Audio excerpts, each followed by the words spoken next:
Steve Fox. We haven't said that name on the air in a while. He's an old friend. He has been, wow, I would imagine, I can actually ask him since he's sitting in front of me. I wonder if he knows how long ago was his first appearance on JM and the AM. Today he's here because he's co-chair of the Northern New Jersey Holocaust Memorial and Education Center. It's something that I encourage people, as the leadership in Bergen County has done, encourage people to support as it continues to raise funds to make an impact on the local Jewish community. We'll explain all of that coming up. Steve Fox, a pleasure to welcome you back to JM and the AM. I think my first appearance in JM and the AM even preceded you was with even Zalman Omlas and with Larry For Gordon. what cause? For Not the Jewish Press. Not Patach? And Patach. I was a dinner chairman for Patach for a number of years. And whether it was a Patach dinner or when we published Not the Jewish Press, we were on JM and the AM. So so you and I probably first met I assume for a Patach appearance. Yes. And how old is Patach now? How many years? 50? 40? I think it's probably close to 50. They did a good job, didn't they? I think so. They did a good job. I mean, Patach was the first Jewish special ed program. Help kids with learning disabilities? Help kids with learning differences. They're in 4 different schools in New York. They're in MTA. They're in Central. They're in Beis Yaakov de Rav Meir. And they're in Chaim Berlin. Yeah. So they literally were the trailblazers for children with learning differences who wanted a yeshiva education. Unbelievable, I'll tell you. Today, you are here for a different cause, for a different reason. And one, by the way, just based on the names that you have affiliated with this project, one that has a lot of community support among leaders and community support among government officials, and government officials not only from Teaneck but surrounding areas as well. And we're talking about the Northern New Jersey Holocaust Memorial and Education Center. Tell us how this began. So this is a project that I conceived a number of years ago when I saw that the survivor community was dwindling. My father, Alav Shalom, was also a Holocaust survivor. Right. He escaped the Warsaw Ghetto and he became a partisan. And came to America in what year? Came to America in 1949 after being in DP camp in Italy for 4 years. And each year we have the Yom HaShoah in Teaneck, right. And we generally get about 800 to 1,000 people. And each year we ask the survivors to stand up and hold a candle. And obviously, as the years go by, the survivor community has gotten smaller and smaller. So I felt it was very important not just to have a once-a-year commemoration right. for the people for the Holocaust, but to create a permanent establishment in the community that would serve the entire region, not just Teaneck, but the entire Northern New Jersey community. And we are setting out to make what will be the largest Holocaust memorial in the entire state of New Jersey. And will be permanent, obviously, and satisfy the goal that you're trying to achieve here. What's been the reaction? I mean, I would assume, based on the rabbinic names, the government names, and the leadership names that are associated with this, I'm assuming it was enthusiastic, but how would you describe the reaction to your proposal? So everybody really is in favor of the project. Obviously, we have a good ways to go as far as fundraising, but the project has 2 main components, 2 very important components. One of them is historical. We plan to have 6 columns with a center column, and each of those columns portrays an era of the Holocaust from pre-war to liberation. Now, what makes this unique is that this will be powered by augmented reality, meaning, let's say we have one of the columns on the concentration camps. There will be pictures, there'll be copy, but when you point your phone to that column with our app, different links will pop up for more information. So you might click on a link for Auschwitz and see pictures, or you might see somebody's testimony about being in Auschwitz. And this will be true for the entire... Oh, and you can adjust that as time goes by, I assume. You can adjust Continue to add things. And everything is on the cloud. Now, the other thing that makes this... And each column will operate the same way. Right. Each column will operate the same way. What makes this unique in the world, and I don't say this lightly, that on the second side, we are offering community members, businesses, organizations, an opportunity to make dedications to loved ones who were killed or survived the Shoah. And it works the same way. Now, there's a program called Names Not Numbers. This is faces, not names, not numbers. Meaning, hypothetically, if we have, let's say, 36 names in one of the columns, so people will be able to dedicate a name for either $500 or $1,000, which will have their names, either as individual or couple, and where they were from. But when you point your phone to that column, all their names will pop up. So depending on the level of dedication, when you click on that, you'll be able to see either pictures and copy about who that person was or is, if they're still alive, or a video, either a video that the donor is talking about their loved one, or if they take a clip from that person's Holocaust testimony, you'll actually hear that person speaking.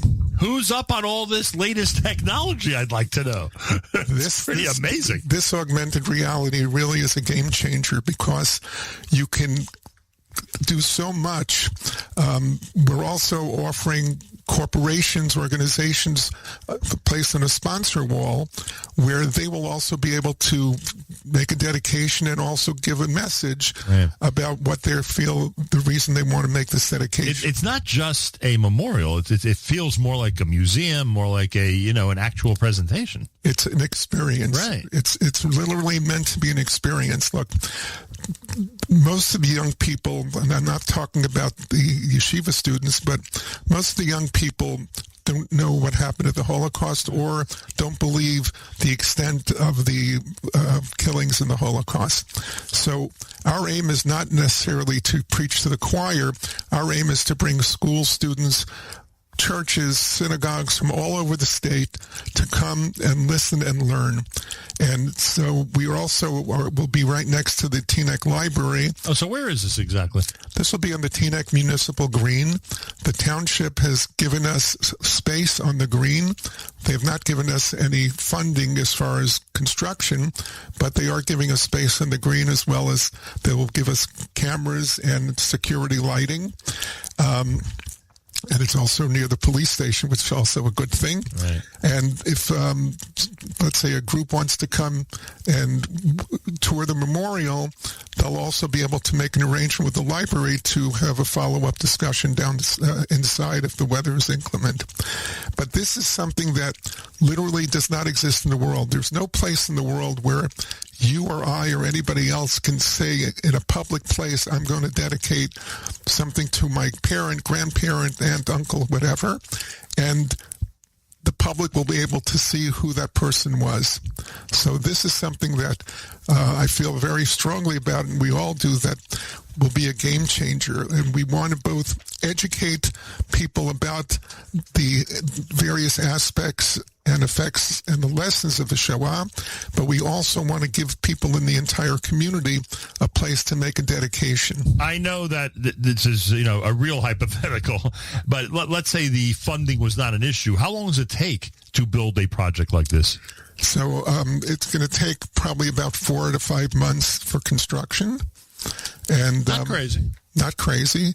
And once we get, I think we're hoping to have our funding by the end of the year. We do need, for those listening, we need about another $100,000 to put a shovel in the ground and get into construction. So for all of those who are listening and are interested, I'll give you our website. Sure. It's nnjholocaustmemorial.org, Northern New Jersey, holocaustmemorial.org. There's a video on our website which shows how the augmented reality works. But just remember that even though this is in Teaneck, and Teaneck has the largest Jewish community in Bergen County, the Jewish people deserve, the people who survived the Holocaust, the people who were killed, deserve a permanent memorial of substance here in New Jersey. I'm just wondering if there are others in this state of New Jersey. I know Liberty State Park has quite a sculpture there that commemorates the liberation after the Holocaust. I don't know if there are that many. I don't know if there's anything that equals the Museum of Jewish Heritage in New York or the Washington Museum or any other memorial, I should say, in this state. I don't know if it even exists. There isn't. I mean, there are places where there are sculptures or small monuments, but there's nothing that people will be able to go and have an education. There's nothing that will draw people from various parts of the state to come tour. And we hope, and here's another interesting point, we were working with Yad Vashem as far as creating content, which we've had our committee work for about 6 months with Yad Vashem. They endorse this project? They endorse this project, and they've given us access to their archives. So on the columns, we're going to have photographs and copy. The photographs will come from Yad Vashem. But the interesting thing here is this project is something that's can be exported to other communities. So hypothetically, we create the model, we create the educational aspect of it, and we can go to another community anywhere in the world and say, listen, if you like this idea for your community, we will share our educational stuff because it's all on the cloud and can be recreated anywhere, and you go to your community and raise the funds and do the same dedications as we're doing. So this is literally something that can be done anywhere in the world, and my long-term vision is that, God willing, this is successful. Other communities could take advantage of what we've created and build similar things and spread the Holocaust education to their communities. And I don't want anyone to misunderstand. The synagogues, JCCs, and other institutions, organizations in the state of New Jersey have done amazing work with their own local Holocaust memorials, etc. But as you described, there's nothing like this, and certainly nothing that could provide the experience that one would get at a museum or at Yad Vashem or New York and Washington, etc. Here, you have an opportunity really to combine both. It's a memorial and one that's going to be very impressive, and at the same time, it's an educational experience. Individual dedications, video dedications, synagogue, school, and corporate dedications are all available. Go to the website, be generous, and once they hit another $100,000, they're going to be able to start actually building this memorial and interactive experience in Teaneck, New Jersey. It's the Northern New Jersey Holocaust Memorial and Education Center. To get more information, to donate, and to see the video they have online, go to NNJ for Northern New Jersey, NNJ HolocaustMemorial.org. Again, that's NNJ HolocaustMemorial.org. Mr. Steve Fox, is there anything else you'd like to add, sir? Well, first, I'd like to say that first I want to thank you, Nachum, for having me on the show, as always. And I'd like to just stress to the people listening that this is something that is available to anybody to make a dedication, whether you live in our community or not. It's something that is the ultimate tribute. It's the ultimate kivud avayim. It's the ultimate way to have a permanent public dedication and tribute to a loved one who was either survived or was killed in the Shoah. So we hope you join us in making this a reality. Again, nnjholocaustmemorial.org. And it should be an amazing thing, and we hope that you participate with us. nnjholocaustmemorial.org. Steve Fox, thank you, and good luck with this. Thank you. Keep us up to date on its progress. More coming up. You're listening to JM in the AM.